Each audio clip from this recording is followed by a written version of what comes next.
इस कार्यक्रम के पुण्यार्चक हैं श्रीमती यशोदा नरेंद्र कुमार कट्टू, पार्श्व फोटोकॉपी एंड कंप्यूटर, बांसवाड़ा।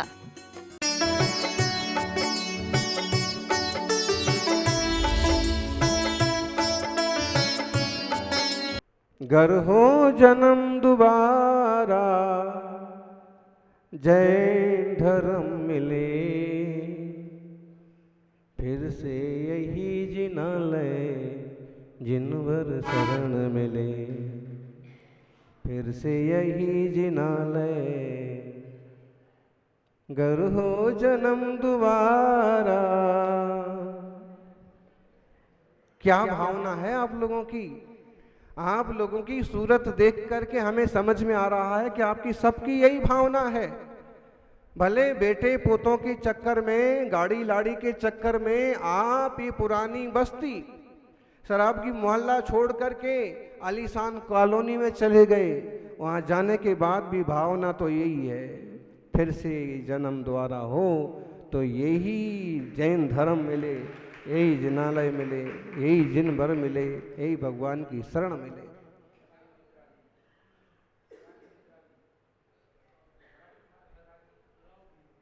देखिए तो सही, शरागी मोहल्ला और भीतरागी प्रतिमा। शरागी शरागी, गृहस्थी तो शरागी हैं और भगवान भीतरागी हैं। ये भीतरागी भगवान जीवों को भी भीतरागी बनने की प्रेरणा देते हैं। सौभाग्यशालियों, आप जैसा रूप देखते हैं आप वैसे बनते हैं। अभी आप भगवान को देख रहे हैं तो आपकी ऐसी भावना हो रही है, मुनिराज को देख रहे हैं तो ऐसी भावना हो रही है, और शाम को अक्षय कुमार को देखेंगे तो आपका वैसी भावना होने लग जाए। आने वाला है ना।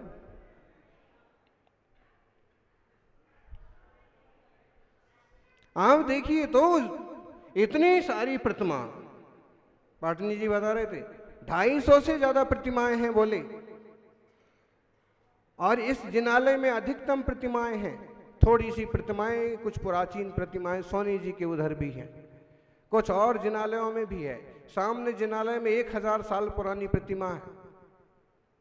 अभी हम अकबर का किला, राजकीय संग्रहालय, पुरातत्व संग्रहालय में गए। वहाँ के जो कार्यकर्ता थे वो बता रहे, बोली देखिए महाराज जी 1000 साल पुरानी प्रतिमा, वहाँ लिखा हुआ था 1004 की प्रतिमा,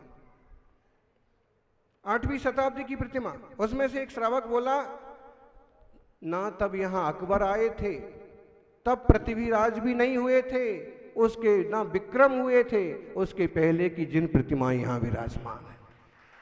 मतलब है कि जैन धर्म कितना प्राचीन है और यहाँ कितने काल से संभव है कि वहाँ इनके बड़े बड़े जिनालय हर जगह रहे हों, 52 जिनालय रहे हों, 52 डेयरी रही हों, और उनकी ये प्रतिमाएं, आप प्रतिमाएं देखिए। किसी प्रतिमा पर 8वीं शताब्दी है, किसी पर 12वीं शताब्दी है, तो किसी पर लेख ही नहीं लिखा। और जिन पर लेख नहीं है इसका मतलब है ये प्रतिमाएं तब की हैं जब लेख नहीं लिखे जाते थे। आप चतुर्थ काल भले मत कहो, लेकिन वे 1700-1800 साल प्रतिमाएं पुरानी हो सकती हैं। जैन धर्म बहुत गौरवशाली रहा है। कल एक पत्रकार, टीवी मीडिया वाले आए और कहने लगे 2.5 दिन के झोपड़े में कभी मंदिर रहा है, कभी मूर्तियां रही हैं, संस्कृत विद्यालय रहा है, इसको वापस लेने के लिए आप क्या करेंगे? आंदोलन करेंगे। हमने कहा भाई हम तो दिगंबर मुनि हैं, हम तो कुछ नहीं करेंगे, बस हम तो मार्गदर्शन कर सकते हैं। बाकी आप जैनों की बात करो तो हम तो ऐसे लोग हैं कि मंदिर में मूर्ति रखी रहती है और लोग कब्जा कर लेते हैं और मंदिर तक मूर्ति सब उनकी हो जाती है। अब आप इसे चाहे अपनी कमजोरी समझो या व्यंग समझो। गिरनार जी में 5वें पहाड़ पर पत्थर में नेमिनाथ भगवान की मूर्ति खुदी हुई है। आज चल कुछ और ही रहा है, उस पर भी रंग पोत दिया। जब हमने दर्शन किए 2 साल पहले कोई रंग रोगन नहीं था, कोई कपड़ा लत्ता नहीं लगा था। खंडगिरी उदयगिरी में एक साथ 24 तीर्थंकर प्रतिमाओं पर लगा दिया कपड़ा, बन गई देवियां। तो हम तो वो लोग हैं कि हमारे मंदिर मूर्ति सहित कोई कब्जा कर ले तो भी हम बहुत अहिंसावादी लोग हैं। खंडगिरी उदयगिरी का प्रसंग है, ऐसे ही मंदारगिरी पूरा पहाड़ एक तरह से जैन तीर्थंकर वासुपूज्य का है, लेकिन अब मंदिर के किनार तक पहुंच गए, लोगों ने अपने अपने कब्जे जमा लिए हैं और तुम बाहर नहीं निकल सकते। मंदिर के बाहर कुछ नहीं कर सकते। यहां तक कि चरणों पर से भी नाम बदल दिए गए थे।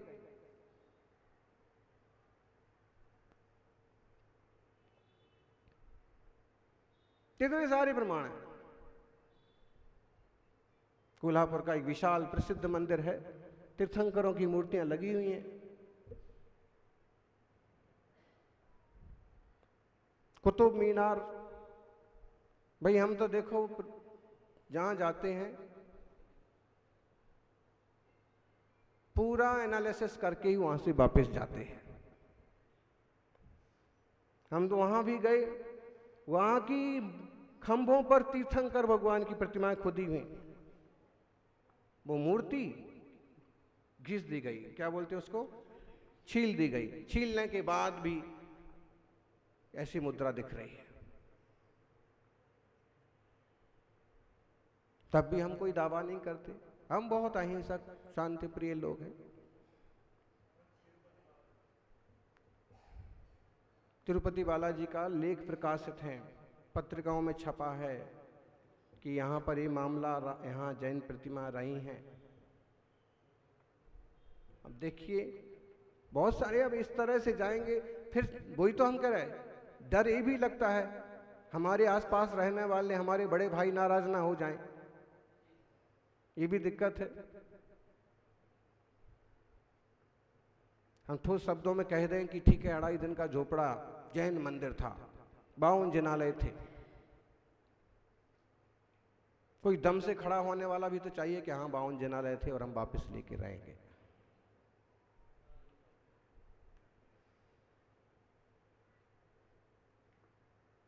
तो मतलब स्थितियां थोड़ी ऐसी हैं कि कम भी हैं और कमजोर जैसे भी हैं। माना कि टैक्स में आपका बहुत बड़ा हाथ है, देश की अर्थव्यवस्था में आपका बहुत बड़ा हाथ है, देश के सांस्कृतिक मूल्यों की रक्षा में आपका बहुत बड़ा हाथ है, देश की रचना में आपका बहुत बड़ा हाथ है, लेकिन संख्या बल से आप इतने पीछे हो गए कि अगर आपके साथ अन्याय भी हो तो भी आप जोर से बोल तक नहीं सकते।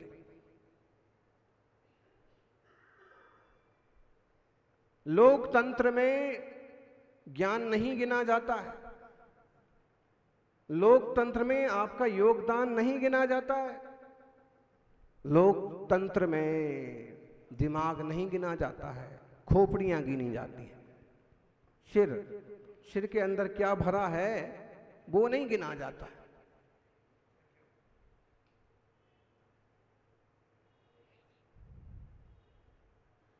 और आपकी खोपड़ियां देख लो, छोरियों को कोई भी पसंद आ जाता है, जैन धर्म तक कुर्बान करके कहीं से कहीं पहुंच जाती।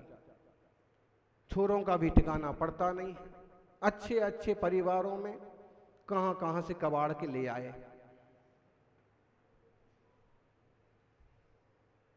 इतने अमीर जादों को एक जैन छोरी नहीं मिली। धर्म कैसे चलेगा, परिवार कैसे चलेंगे, संस्कार कैसे चलेंगे? इनसे पंथवाद संप्रदायवाद की बातें करवा लो। समाज के संरक्षण, समाज के विकास की ओर कितना लोग सोचते हैं। एक कजरे कांदे में कहां बचेंगे तुम्हारे संप्रदाय, कहां पंथ बचेंगे? आज हमारा जो गोधावाड़ी वाला मंदिर है सब तरफ से घिर गया। एक परिवार वहां है, हमने उसको आशीर्वाद दिया कि तू यहां जमा रहे कम से कम जब तक हिम्मत है। और हम तो बहुत बार ये कहते हैं, भगवान भले ही मुझे गरीब रहने दे, लेकिन तेरे चरणों के करीब रहने दे। ऐसी अमीरी भी अच्छी नहीं कि हम मंदिर और मंदिर के पास की अपनी जगह छोड़ करके और मस्ती के लिए कहीं से कहीं पहुंच गए। और अगर कहीं से कहीं चले भी गए परिवार के हिसाब से आपको बड़ी जगह चाहिए तो अपने पुरखों की झोपड़ी को कभी मत भूलो और गंदे हाथों में कभी मत बेचो। ऐसे लोगों को कभी मत दो कि वहां जाना मुश्किल हो जाए। जिस चौके में छान के पानी पिया जाता था, दादी नानी छोटे बच्चे को नंगा करके अंदर आने देती थी, ऐसा ना हो कि उस चौके में कल से कुछ का कुछ उबल रहा हो। हमने तो बेच दिया, अब हम क्या करें? पाप तुम्हारे माथे चढ़ेगा। पुरखों का साफ कि हमने किस मेहनत से, किस नेकी से इस घर को बनाया था। बेटा छोटा पड़ा तो छोटा ही तो पड़ा, खोटा नो नहीं था। बेचो मत। बेचना है तो किसी ऐसे श्रावक को दो जो भक्ति पूजा करे, वहां रहे। आप अपने रिश्तेदारों को पहचान लो कि भाई इसको दे दो। वो तुम्हें करोड़ों दे रहे हैं और धर्मात्मा अगर तुम्हें 10 लाख भी दे तो 10 लाख की कीमत करो। ये नेकी का पैसा है, तुम्हारी जिंदगी भी भली होगी, घर भी सही हाथों में रहेगा। करोड़ के चक्कर में मत पड़ो, पाप का पैसा पाप में जाएगा। कैलाश जी, लोग आजकल सिर्फ पैसा देखते हैं। बोले हमें सरावगी मोहल्ले में अपना पुराना घर बेचना है, गोल टोपी वाला 1 करोड़ देता है और जैनी जो है 20 लाख रुपए देता है। पाप का पैसा संतान को भी वहीं लेके जाएगा, सब धरा रह जाएगा। जैनी का बच्चा वहां रहेगा, आपका मेहमान हो, कोई किराए से हो, कोई आपका कृषक हो, किसान हो, कोई दूर का शाकाहारी दोस्त हो। जब आप इतने सक्षम हो गए कि कॉलोनी में आलीशान घर बना लिया तो इसको बेचिए मत, बंजर हो जाने दो, पड़ जाने दो। कोई कभी तो दिन आएगा आपके वंश में, कभी कोई ऐसा अंश पैदा होगा कि आकर के यहां कहो जिनालय बनाने को तैयार हो जाए।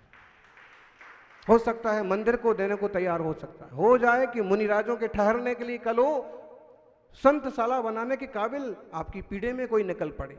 हम नहीं जाते, कोई बात नहीं, वहां स्वाध्याय चला करेगा, हम वहां उसको वापस नई बिल्डिंग बनाएंगे। थोड़ा दूर का सोचिए। अध्यात्म अपनी जगह बहुत जरूरी है कि हम अपने चैतन्य तत्व को पहचाने, निज तत्व को पहचाने, स्वरूप की सुरक्षा करें। लेकिन स्वरूप की सुरक्षा की जो साधन है, जिन मंदिर और जिन मूर्तियां, इनकी ही सुरक्षा ना हो पाएगी तो आपकी क्या सुरक्षा होगी? आज हमारे पास 1800 साल पुरानी मूर्ति है, 1200 साल पुरानी मूर्ति है, 600 साल पुरानी मूर्ति है। छाती ठोक के बोलते हैं कि हमारे पुरखों ने मंदिर बनाए थे, मूर्तियां विराजमान की थी। बदमाशों ने मंदिर हत्या लिए और हमारे पुरखे माथों पर मूर्तियां उठा करके लाए, यह सब लाइन से लगा दिया। बाजार की तरह मूर्तियां बैठी हैं। और इस पीढ़ी में ऐसे लोग निकल पड़े कि जिनने सुंदर वेदियां बनाई और श्री जी को विराजमान करने।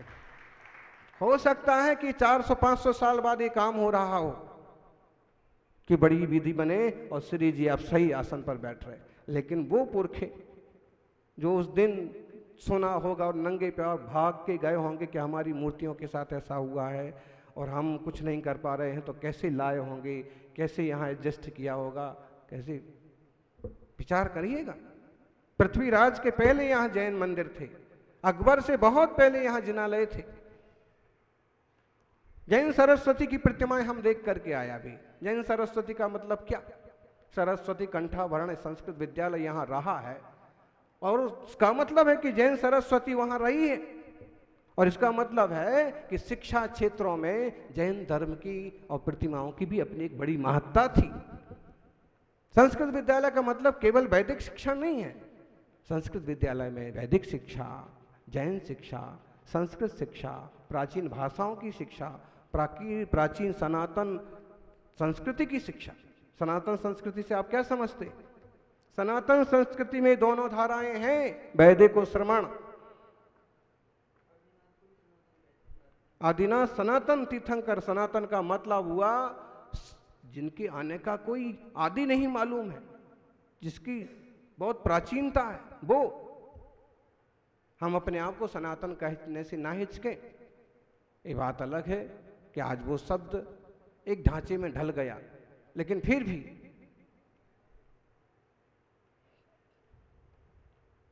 इस देश की मूल उपज है हम सभी लोग।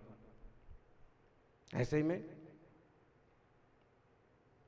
आप कहोगे महाराज जी हम क्या करें, आप बहुत कुछ कर सकते हैं। उस दिन हमारा अचानक आना हुआ, फिर ऋषि जी वगैरह साथ में थे, और जब वो प्रतिमा दीवार में देखी तो कैलाश जी बोले कि महाराज जी इतने अंदर प्रतिमा है ना, हम लोगों को ऐसे लगता है भगवान कब आसन पर बैठे हैं, बाहर विराजमान होना चाहिए।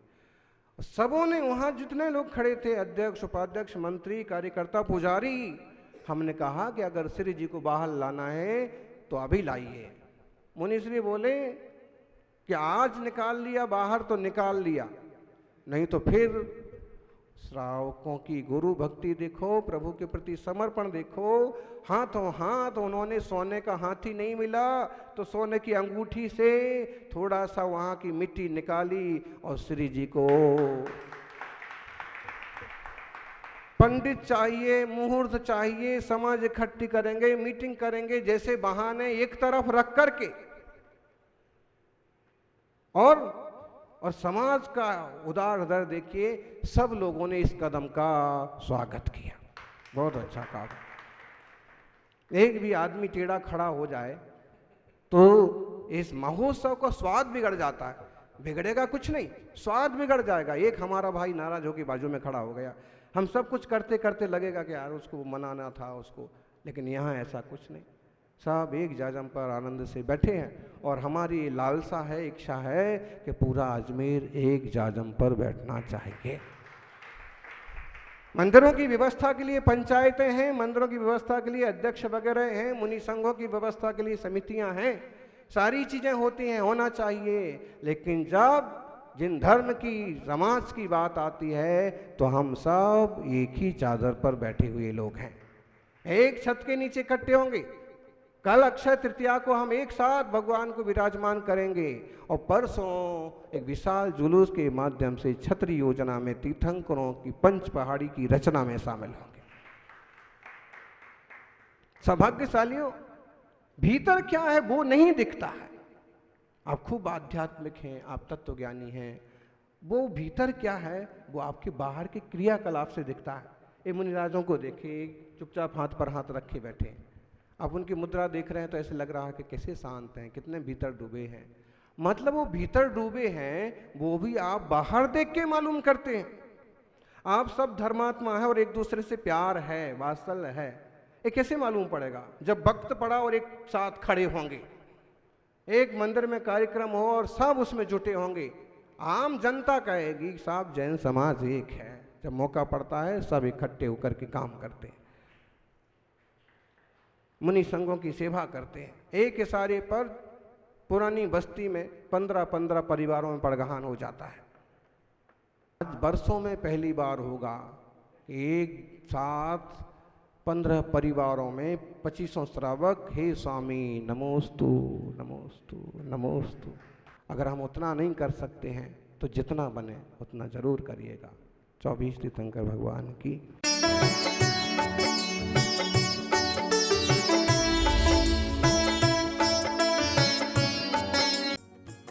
इस कार्यक्रम की पुण्यार्चक थी श्रीमती यशोदा नरेंद्र कुमार कट्टू, पार्श्व फोटोकॉपी एंड कंप्यूटर, बांसवाड़ा।